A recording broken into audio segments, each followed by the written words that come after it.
They knew they might be killed, and just 3 weeks before his death he said it out loud. Now, Anas al-Sharif and 4 of his Al Jazeera colleagues are gone, silenced in a single strike that has shocked the world. In this story you will uncover the chilling final days of journalists who risked everything to tell the truth from inside Gaza, a war zone sealed off from the rest of the world. You'll see why their deaths have sparked outrage, international condemnation, and questions about whether their killing was part of a deliberate plan to silence the press. Before we go any further, if you believe stories like this deserve to be heard, take a second right now to pause, hit that like button, share this video so more people know the truth, and subscribe to Cuffed and Curious for more real, unfiltered stories from the front lines. Your support keeps these voices alive. For nearly 2 years, Gaza has been closed to international reporters. No foreign cameras. No independent witnesses. Only Palestinian journalists, often without protective gear, have been the eyes and ears of the world. But that visibility has come with a deadly cost. More journalists have been killed in this conflict than in any war in modern history. Anas al-Sharif was 28 years old when the war began in 2023. Within days he joined Al Jazeera's Gaza team, covering relentless bombardments in the north and later the creeping hunger as food supplies collapsed. His work was raw, emotional, and unfiltered. In July, during a live broadcast, a woman collapsed behind him from what appeared to be malnutrition. His voice broke on air, "I am talking about the slow death of these people." 3 weeks before his death, al-Sharif privately reached out to the Committee to Protect Journalists. He feared he might be assassinated. His fear wasn't unfounded. Israeli officials had publicly accused him and other Al Jazeera reporters of being members of Hamas or Islamic Jihad. He denied it. So did his network. But the accusation stayed, hanging over him like a shadow. On Sunday, the silence shattered. Israel's military targeted and killed 5 Al Jazeera journalists in Gaza, including Anas al-Sharif. It was the first time during the war that Israel immediately claimed responsibility for killing a journalist, insisting he was a leader of a Hamas cell.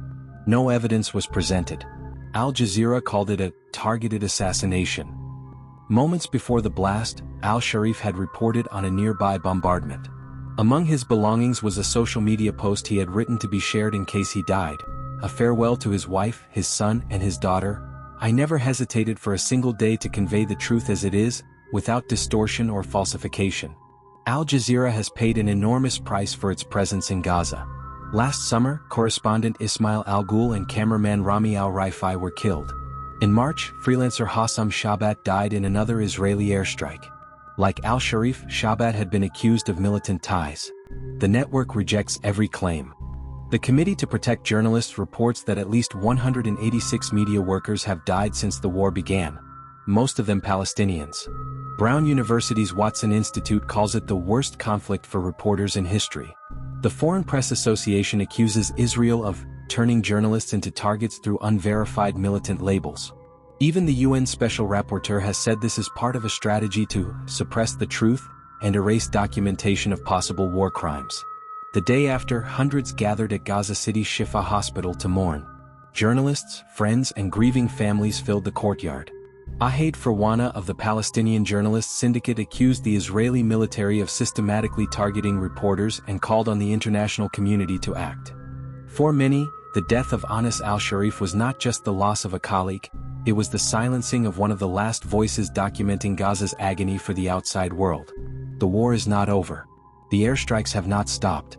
And the question remains, if those still left to tell the story are eliminated one by one, what will the world know? And who will speak for those who can't? This is more than a story about one journalist. It's about the right to bear witness, and the dangers faced by those who dare to do so. If you believe in press freedom, share this story. Because when the voices in war zones go silent, the truth disappears with them. The story doesn't end here, but if we stop telling it, it will be forgotten.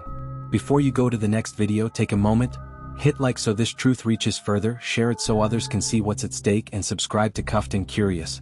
Together we can keep these voices alive, even when others try to silence them.